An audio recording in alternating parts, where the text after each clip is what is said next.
May we completely realize the Tathagata's true meaning. We could just say that over and over. The Tathagata is the thus come one, the one who has come to thusness. And maybe after this week-long sesshin, we have a taste of what coming to thusness might be like. This week we did the Pari-Nirvana Sesshin, which is the sesshin usually held in February, a time of honoring the Buddha's death. In Japan, in the monasteries, they usually do just 2 sesshin a year, in most monasteries. And one is the one in December, usually, called Rohatsu, celebrating the Buddha's enlightenment, which happened when he was in his 30s. And then the other is the Pari-Nirvana Sesshin in February, celebrating the Buddha's death, which they call nirvana without remainder, so without the physical body remaining in order to teach in person. Of course, here are the Buddha's teachings, alive and well. So the Buddha is alive and well. During this week of Pari-Nirvana Sesshin, we were commemorating the Buddha's death by working with practices related to death. Because if the Buddha died, and how the Buddha died, and what the Buddha did leading up to his death, can really inform us about our own death. So during this sesshin, we chanted the verse of the Diamond Sutra. So let's just chant that. It's on page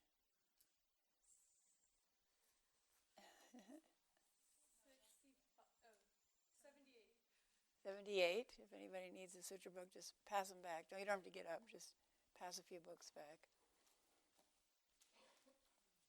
Page 78. So we can just chant it once through, so you know what we've been chanting every day.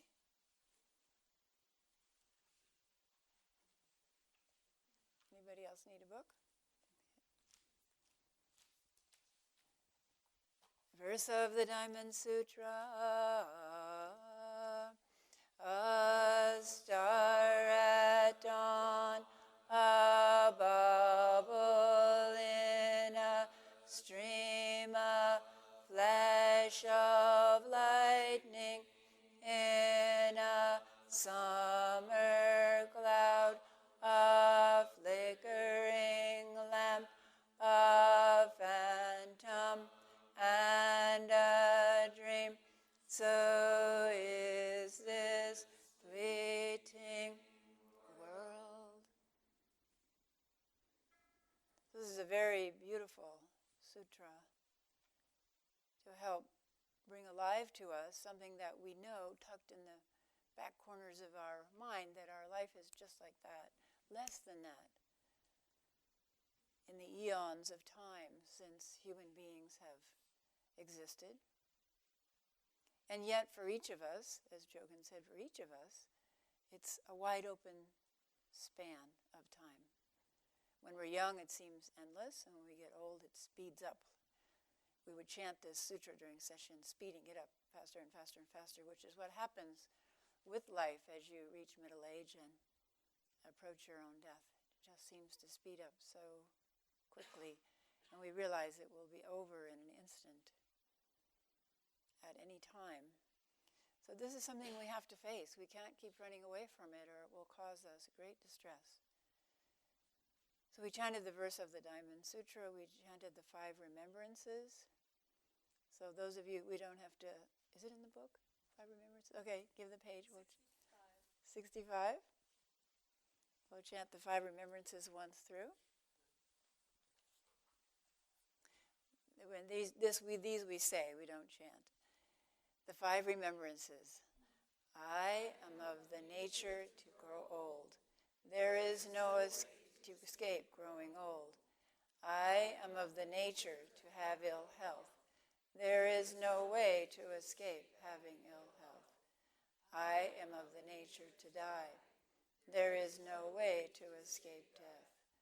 All that is dear to me and everyone I love are of the nature of change. There is no way to escape being separated from them. My deeds are the ground's companions. I am the beneficiary of my deeds. My deeds are the ground on which I stand. Thank you. So every day we chanted those verses, Diamond Sutra 27 times, and the 5 remembrances 3 times. So it's important to do this day after day so it really sinks in, because our level of denial is so high. And especially in this society where we hide illness and death, our level of denial is so high we have to walk straight up, part the curtains that keep us from seeing this, and look straight at it. Always in Zen practice, whatever we're running away from, whatever we're afraid of, we learn that that controls us as long as we keep running from it. And the only way to resolve it is to walk straight up to it and look at it with ferocious concentration, penetrate into it and walk through it. We did meditation on impermanence, taking impermanence as the meditation subject, our awareness of impermanence, hour after hour after hour. We did a meditation on our own death and rebirth with each breath, called last breath, the out breath, the last breath, the in-breath, the first breath. Again, doing that over and over and over again, it helps us let go completely of the past. Step clean into the next moment, which is the best preparation for stepping through the door we call death. And we took a walk through our own death and what could occur in the years afterwards. After we pop out of our body and see it die, and watch what happens in a few days, in 1 week, in a month, in a year, in 5 years, in 10 years, 100 years, and 200 years. A very wonderful meditation. We use death stories and death poems from the old Zen masters. Here are a few. Empty-handed I entered the world. Barefoot I leave it. My coming, my going. 2 simple happenings that got entangled. So in that poem, the word entangled is really interesting. My coming, my going, 2 simple happenings, birth and death. But in the middle, a tangle. So what is that tangle? What causes that tangle? What do we get entangled in? Busyness, anxiety, the delusion of a suffering self. How does that happen, and how can we untangle that tangle? And then Hakuin Zenji, oh, young folk, if you fear death, die now. Having died once, you won't die again. A very famous Zen saying. If you die once, if you really die once, and that doesn't mean keel over and physically die on the cushion, but it means to keep letting go of this constructed illusion of a self and all the fear and anxiety and distress that's tangled up in it. If we really thoroughly do that, then our fear of death dissolves.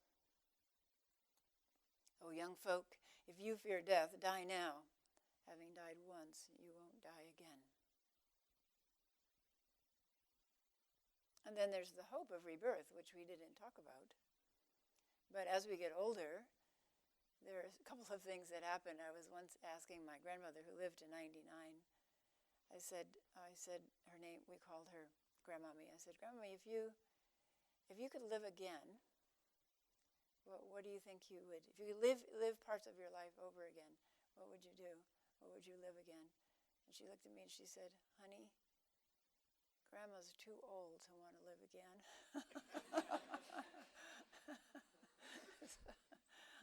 I'm beginning to know that feeling like, oh, a fresh body, all right.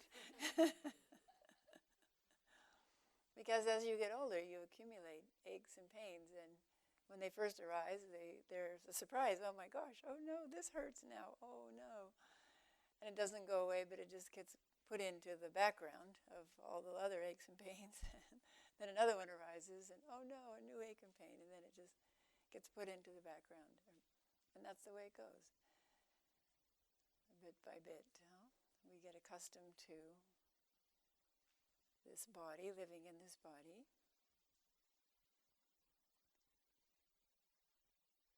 But really the thought that this practice goes on and on and on, and it keeps unfolding in front of us, this path, and that whatever discoveries we've made and whatever we've let go of in this life, to think that we might get more lives in order to keep going with the practice is really a wonderful gift.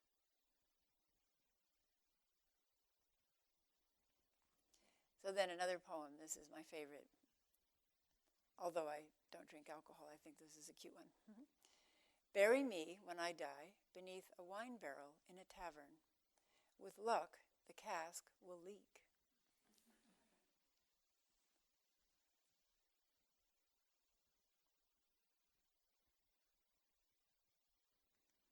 To be intoxicated with the Dharma, not bad, not bad. With luck, I will be born in a place where enlightenment will leak. Saturate my being again in a more thorough way. We read small bits of the story in the Pali Canon of the Buddha's death, 2,560 years ago. This account is called the Pari-Nirvana Sutta, and it's fascinating to read when you read it knowing that the Buddha knows that he's going to die in a few months. It reveals to us how an enlightened being lives when they know that their life, they know the exact span of their life. They know that they will live only a few months. We all have that question. How will I live the last 3 months of my life? And in this account, we get to see how someone lives their life when they're not afraid of death, of the great disassembling, as it's called. In this account, the Buddha continues to live his ordinary Buddha life. It's very ordinary, actually, remarkably ordinary. He travels from place to place, as he always has done for 45 years, and he stops where he's asked to teach. Usually a group offers him and his disciples a meal, which was traditional, since that was the only way the Buddha and his disciples ate, was by being given food, offered food. And then afterwards he gives a Dharma talk. And the content of each of these talks is very interesting. He is not inventing novel and entertaining ways of trying to help people out of mind-created suffering. You might think, towards the end of his life, he thinks, oh gosh, I just have 3 months. I better really give it to them. I've just got to stuff them full of Dharma. Got to think of some new way to get them to get it. So he's not putting on a last tour, extra special celebrity event with half-naked dancing girls like Mara's daughters invited in for the show, or pyrotechnics, or using what we call psychic abilities. He's not using mind reading or magic in order to pull in a larger crowd. In the sutra, in all the sutras, they talk about the Buddha's ability to embrace mind with mind. So when someone comes before him, because his mind is so spacious and clear, he's able to feel what is in a person's mind, related to suffering and enlightenment, specifically, and then knows how to address that person. He could demonstrate those skills, but actually he forbids that to his disciples. But he could do that if he wanted to. He does what he has done for 45 years, teaching what he has taught for 45 years since his enlightenment. He teaches again the Four Noble Truths. He teaches the Eightfold Path. He teaches the 7 factors on enlightenment. And he teaches about the fetters that prevent us from moving forward on the path. Often in practice we discover, oh, that's basic. Oh, breath practice, that's basic. Or counting my breath, that's basic. I'm beyond that. But when we return to it, after years of practice, we return to it, we discover it opens up again. and informs us again in a new way. So the Buddha knows that. He's just saying, these are the truths, and I'm presenting them to you again. Hopefully you'll receive them in a new way, different from the last time. Because hopefully you've been practicing while I was gone. He teaches the three-legged platform of practice: precepts, samadhi, and insight. And concentration. And what I didn't know before I prepared for this talk, was how often he teaches concentration. I found some new sources of accounts of the Buddha's life right before his death. And he teaches concentration over and over as fundamental. So we practice concentration sprints. So for those of you who weren't in Sesshin, and of course for those who were, we'll do a 1-minute concentration sprint. So what you do is you first have to summon the intention to concentrate for 1 minute on one thing. And if you notice the mind edging off into wandering, you just gently bring it back and bring it right back to the purpose. Just like driving a car, and you're driving straight, and then you notice, oh, your mind wandered and the car wandered. Bring it back straight down the road, right down the middle of the road. So a good thing to pick is breath. And we concentrate on the out-breath as much detail as you can. The out-breath, the pause, the letting go, and then the in-breath, new breath. Or you could say last breath on the out-breath. And then the pause is, oh, I died. Oh, and then in-breath, oh, no, I get to live again for another breath. Okay, so use breath however you want to concentrate on it. And we'll do a concentration sprint for 1 minute. Ready, set, go.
Okay, stop.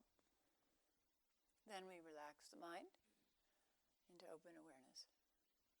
Nothing to do, nowhere to go. Open awareness. And then we would pick up a concentration sprint again. During that concentration sprint, I noticed my mind wandered once, and it wandered and it said, this is like a sobriety test. Right? When the policeman stops you and you have to walk down, it has never happened to me, but I know what it is. You have to walk a line. I thought, oh yeah, that's like okay, walk the line. Oh, no. Oh, no. Just stay with it. It's truly a sobriety test. It's wonderful. So this is something you can do anywhere, anytime. That's the beautiful thing about our practice. It isn't confined to the Zendo. Once you learn something, you can carry it anywhere. So you can do a concentration sprint when you walk at the end of this talk from the Zendo to the cafeteria, concentrating on your feet, maybe. Or from your car to the post office. When you park your car and you get out and go to the store, concentration sprint. Or when you're driving your car to town, you can concentrate on, there's 100 things to concentrate on at least. You can concentrate on your hands on the wheel and how many tiny adjustments they make to keep the car going straight. They're taking care of you. Watch your hands taking care of you. And your feet, your body's taking care of you while you're driving. It's a miracle. So you watch that. And of course, you can concentrate on the road ahead too. For 1 mile, you say, okay, for this mile, concentration sprint. Really, really going to focus. Like we did when we were learning to drive, right? You're learning to drive. You're just like, oh no, oh, in the center, oh no, I'm too close to the line. Oh, here's a car coming. Oh, I got to pay attention, don't stray. Like that. But without the anxiety. Because we're now skilled. So we can do it without the anxiety and just the concentration. Concentration helps clear the mind of extra rubbish that naturally accumulates over the course of a day, or even over the course of a few minutes. Right? All this stuff invades. So concentration helps us push it to the side and clear the mind. And concentration is the foundation for relaxing into what we call natural mind, or it has all these fancy names like awakened awareness, or the view, or spacious awareness mind, or boundless mind. But in Zen we call it ordinary mind, meaning not the ordinary mind we're used to using day to day, but our original ordinary mind, our original natural mind, the natural mind that underlies the crazy person mind. We have to learn to concentrate on one object like the breath before we can let go and concentrate on the surround. What we call mind ground, or sometimes called ground of being in the West. So let's try that just for 1 minute. So first you begin by concentrating on the breath. A little concentration sprint on the breath. In as much detail as you can.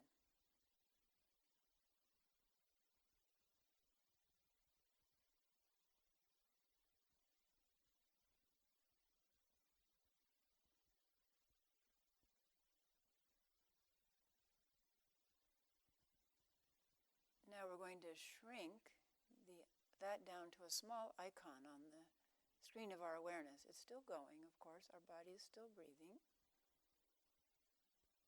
We're still aware of it, but it doesn't fill the whole screen of our awareness. Instead, we do a figure ground reversal, and we open our awareness to what is around the breath. And what can help is to open our awareness to the spaciousness, the emptiness in this room.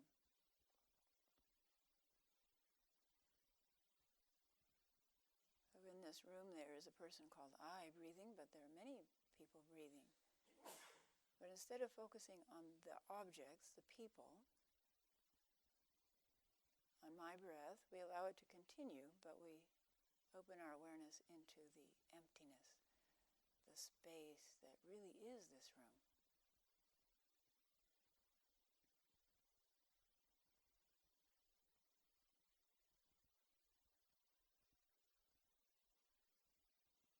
And we allow our mind to relax into that spaciousness. As much spaciousness as there is in the room, or even more.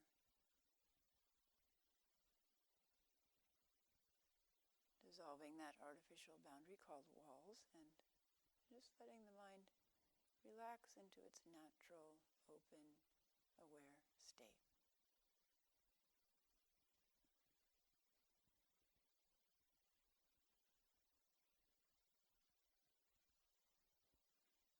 And if one of those little icons opens up, like a thought, and fills our awareness, we notice, and we just shrink it back down. Okay. I heard you back down. I'm more interested in spacious awareness.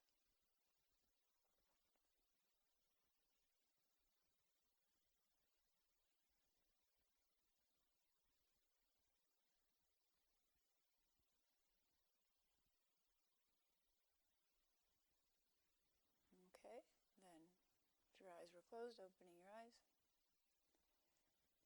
So that is a touch of what we call in Zen natural mind, or ordinary mind.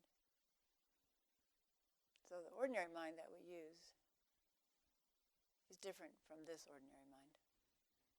And at first, this seems extraordinary.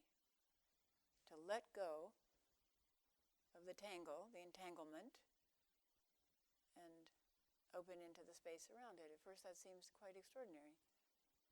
But the more we practice it, the more we realize, oh, this is how human beings should live. This is how my mind should work. Spacious, open, aware, and then when I need to think, oh yeah, I bring in the thoughts. But there's clarity of the thoughts then, rather than a tangle. There are many touching moments in the Pari-Nirvana Sutta.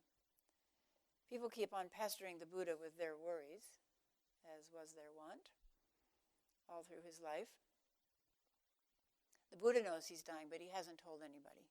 So people just keep on coming to him with their little worries. So the king, Ajatasattu, wants to know if he will be able to conquer the neighboring kingdom. That's what he considers his job, is to keep on conquering and expanding the empire, so he wants to get employment, a certain kind of job advice from the Buddha.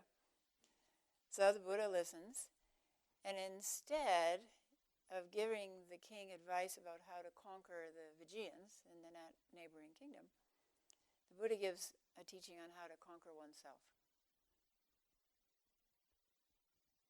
And the essence of the teaching is that if there is harmony within, whether within a kingdom or within an individual, then they will thrive. He gives a teaching that if there are agreeable and kind ways to resolve conflict, whether in a nation or in an individual, then they will thrive.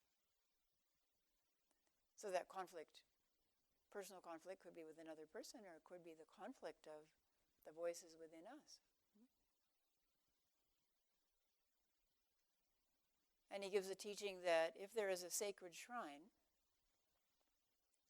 as there was in the city of the Vijayans, in the center of the city, where everybody worshipped, if there is a sacred shrine, meaning a spiritual foundation, in the heart, whether in the heart of a city or the heart of an individual, then they will thrive.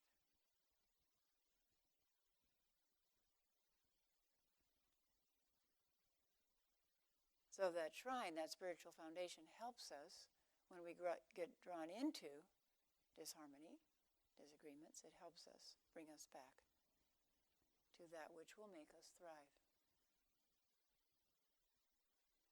At one point, Ananda asked the Buddha about 12 different ordained monks, nuns, and male and female lay followers who were very ardent followers who have died. Jogan mentioned this in his talk. So Ananda lists all these people. He says, this person died, and this person died, and that person died, and then 12 of them. And he says to the Buddha, okay, now tell me, what is their destination? How will they be reborn? In what realm will they be reborn? And so the Buddha answers for each one of them in detail, and he says, well, because this person did these practices and attained this state of awareness, then this will be their destination. So he answers for each one in detail, and then he says it to Ananda. Ananda is his cousin, who has known him all of his life and been his personal attendant pretty much his whole teaching life. He says, Ananda, it is not remarkable that what has come to be as a person should die. But what is remarkable is that you should come to ask the fate of each of those who have died. That is a weariness.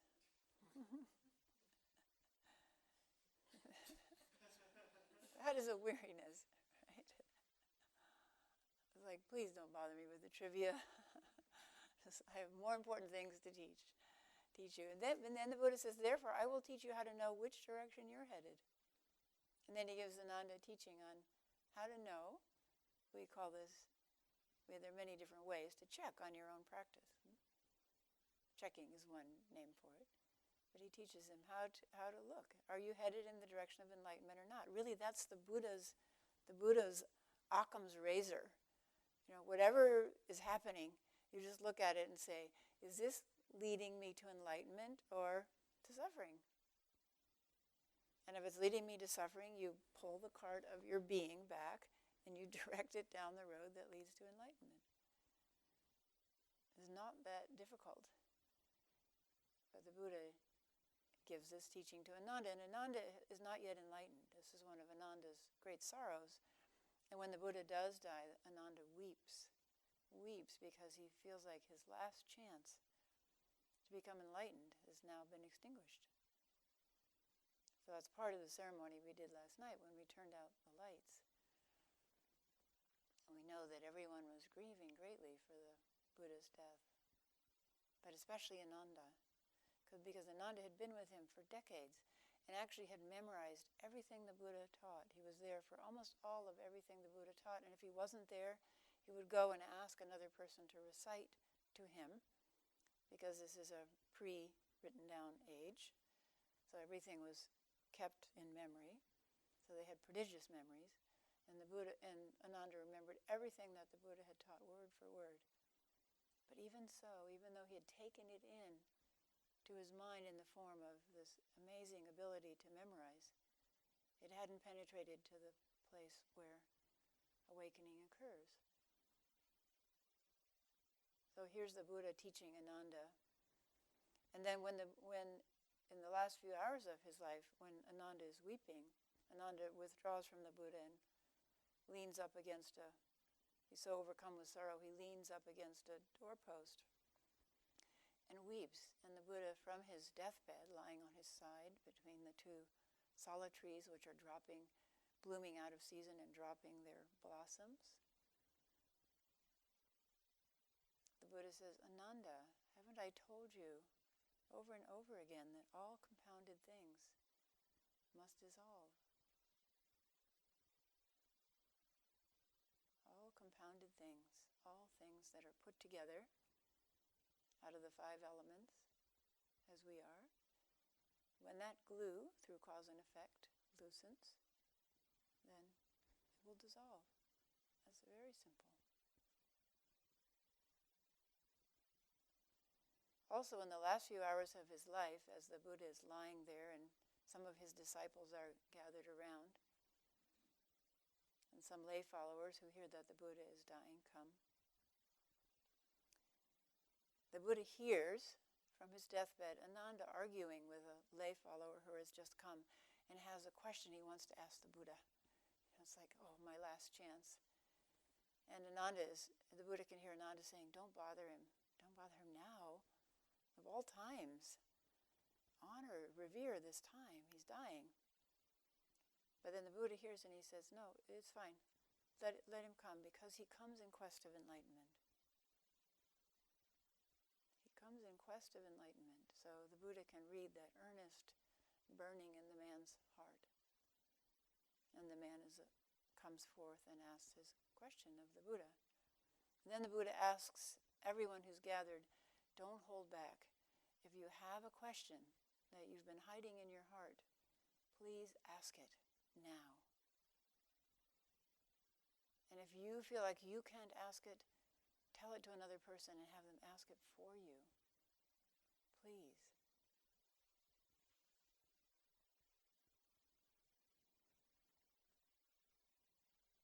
So the Buddha says that is a weariness when you ask irrelevant questions. Irrelevant, somebody else's destination. Don't worry about their destination. That's their path. What is your destination? And your path. And indeed, the Buddha was growing weary. He was 80 years old, and he says, this body is being kept going by being strapped up, like an old cart being held together by straps. It is only when the Tathagata withdraws his attention from outward signs and by the cessation of certain feelings and enters into the signless concentration that this body knows relief. So at one point he says to Ananda that his back is hurting and he wants to lie down with the sun on his back. So Ananda prepares a folded robe as a pad for him, and the Buddha lies down so that the sun will warm his aching back. But what he's saying is that it's only by practicing, by deep practicing, with a body that's falling apart, that he can maintain equanimity and keep going and doing what he's called to do. And later he becomes dehydrated because he gets bad diarrhea. asks Ananda, he lies down very weak, and he asks Ananda to please get him a drink of water. And Ananda demurs and says, no, the water over there is muddy because people have been crossing the little stream. So let's wait till we get to the river where the water will be clean. But then the Buddha asks again, and you can tell that he's really suffering. But he says very patiently to Ananda, please get me a drink of water. And Ananda says, no, the stream is too muddy, I can't. We'll wait. And then the Buddha asks a third time, and 3 times is very significant in Buddhism. 3 times, and you really can't refuse. So Ananda goes and finds that the water has miraculously cleared, and he's able to bring the Buddha, the dying Buddha, some water.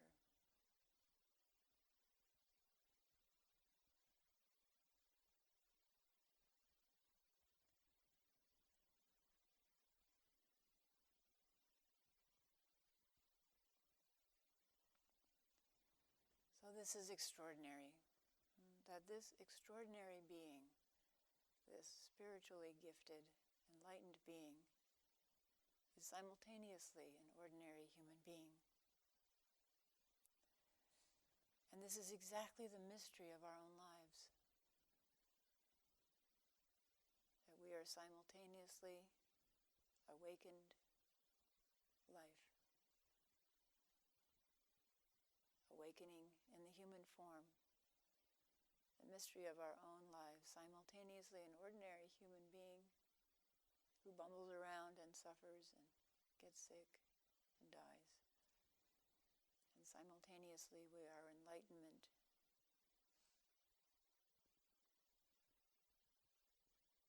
Enlightenment in human form.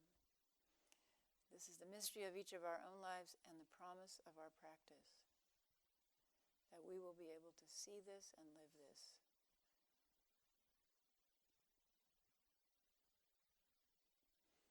Somebody asked a question that I didn't have time to address in the talks during Sesshin.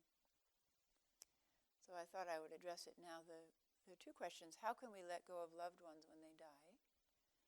And how can we help our loved ones let go and meet death? So this is a difficult question. If we really love someone, we don't want them to disappear from our lives. That we'd be left alone. That's a very sad thing to contemplate. And there's no question it leaves a hole in our lives.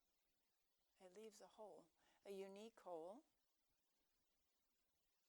We could say shaped like that unique human being. And that hole will never be filled by another person. Because that hole is uniquely shaped like that person. But over time, that hole softens, and it fills in. It fills in with, well, you'll find out. I talked to Aiken Roshi after his wife died, and they had been married many decades, and been a very supportive and beautiful couple for each other in the practice. And after she died, I called him about 10 days later and asked him how he was doing, and he said, you know, the most remarkable thing has happened. Since she died, all of the difficult memories have disappeared completely. And she's become a saint. He said, that used to be so irritating to me when people would remember their loved ones as a saint, and now it's happened to me. Aiken Roshi was so cute because he was so honest about watching his mind and his heart. So there will be a hole, there will be a longing, there will be a sorrowing. There's no question about it. But we have the tools of practice to work with it. So my mother died 10 years ago, and she was a wonderful mother. And periodically, it happened more right after she died, of course, but still it happens. I'll think, oh, I really want to show that to my mom. Or she would love to taste this, and it just comes up all of a sudden. And so I can feel the sadness arising. Oh, she's gone. But if I drop immediately into the body and feel what sadness is in the body, and don't add a story, oh, I wish, oh, but, oh, if only we, that sort of thing. Don't add any of that. Take the training and use it, drop into the body and feel the constriction in the throat, the moisture in the eyes, the aching in the heart. And just feel that. And feel that that is the symbol of my love for her. And feel that love. And stay with it as it changes and changes and changes and changes and fades.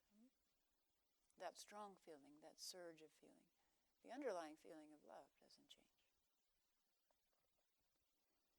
So that's one way to work with it. Many ways in our practice to work with the grief that we feel over loved one who died, who have died. There's the story of Yatsutani-Roshi, one of his lay disciples, whom he gave transmission to. So Yatsutani-Roshi is my Dharma great-grandfather, Maizumi Roshi's teacher. And he had a number of disciples. He had many lay disciples because he was a teacher. He was married and had a family, as one can in Japan when you're ordained.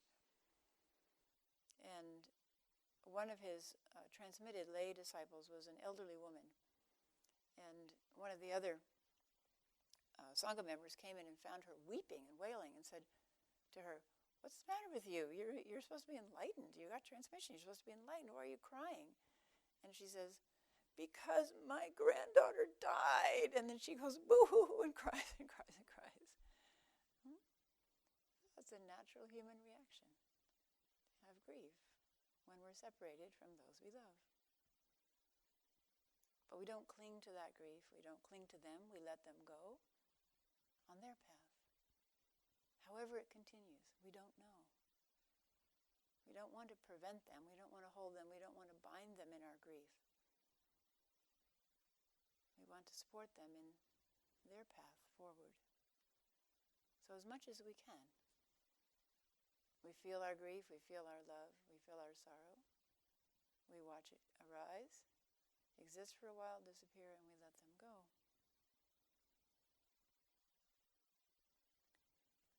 Two people that we've had in the Sangha who have gotten diagnoses of potentially fatal illness, and it's been very interesting to watch them.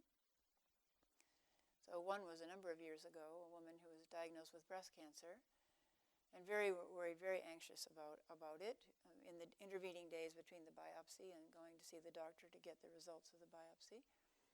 So she went to the doctor in Portland and got the results that it was breast cancer.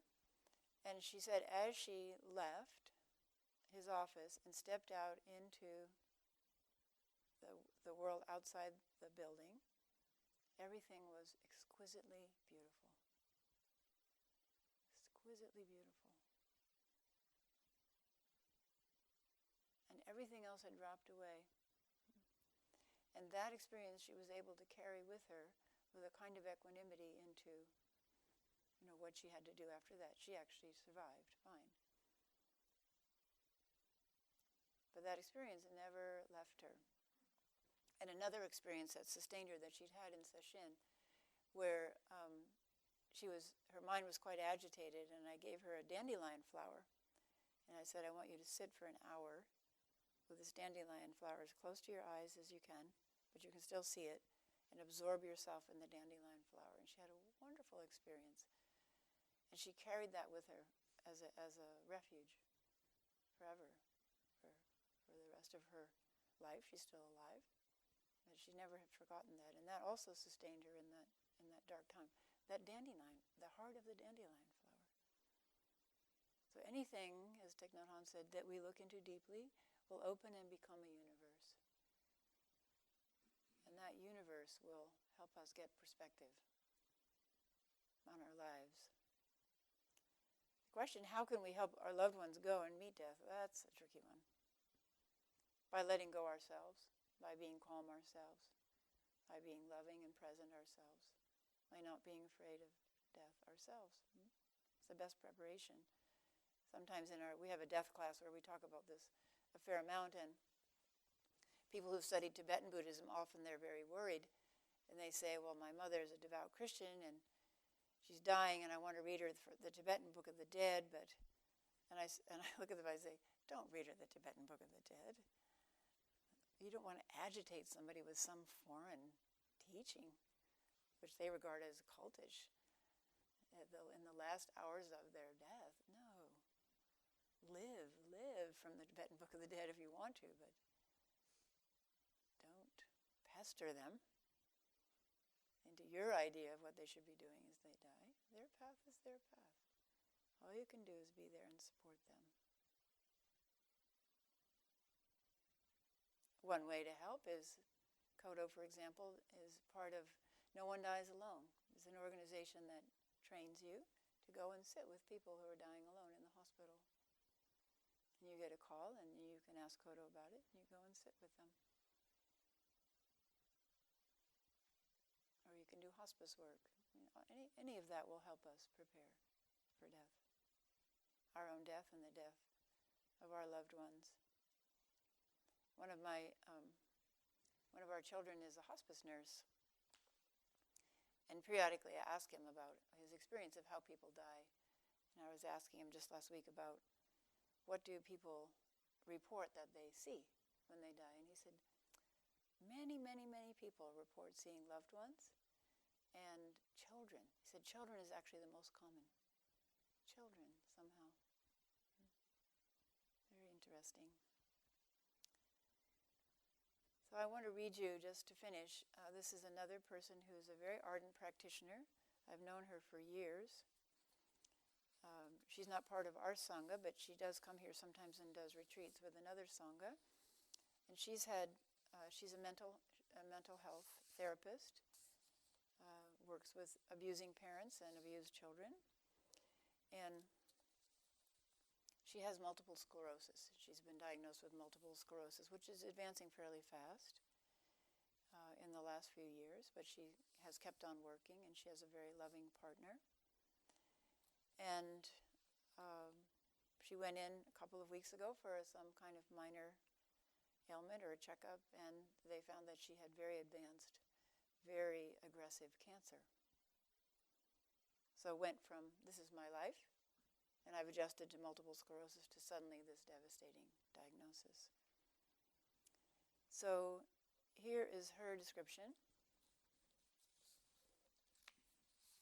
As she left the oncologist's office after getting this potentially devastating diagnosis.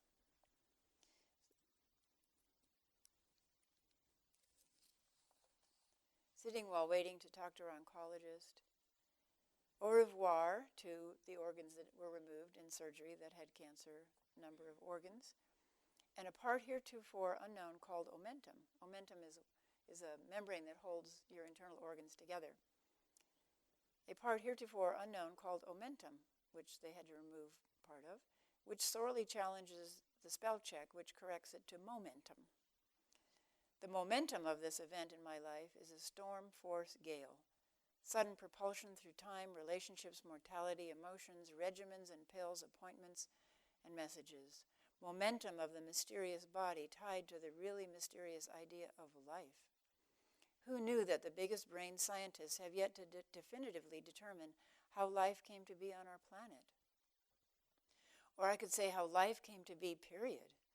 Since the only life yet found is here, this place, these species, marvelous, heading towards extinction or overpopulation, or mutation, or the next traffic jam, war zone, smoky kitchen, doctor appointment, or love nest.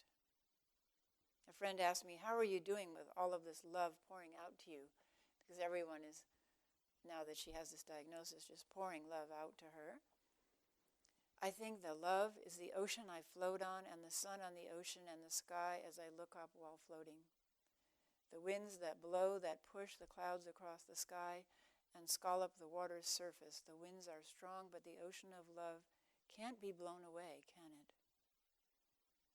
I am in awe of my friends and all your help and love, especially her partner, who can somehow go to the depths of feeling while maintaining clarity and presence for me and everyone they come in contact with. I would be lost without them.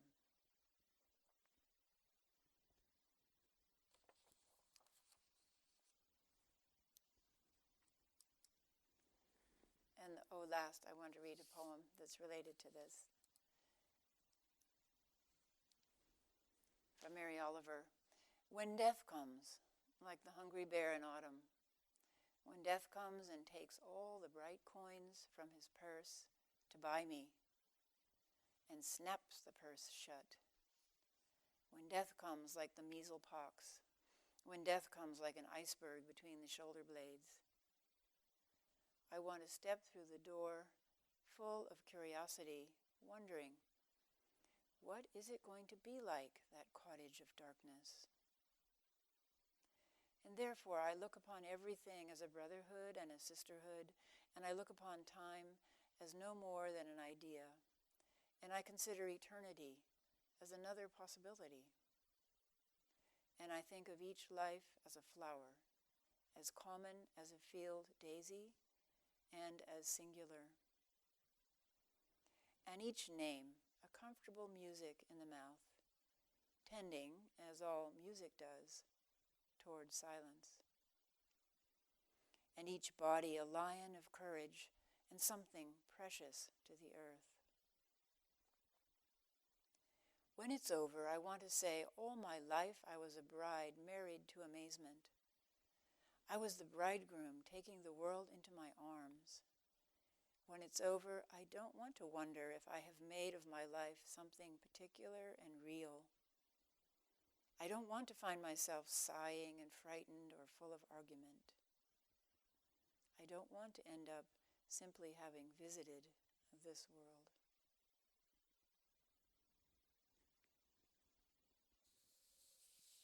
Thank you for your earnest practice. Thank you for your willingness to face the truth of impermanence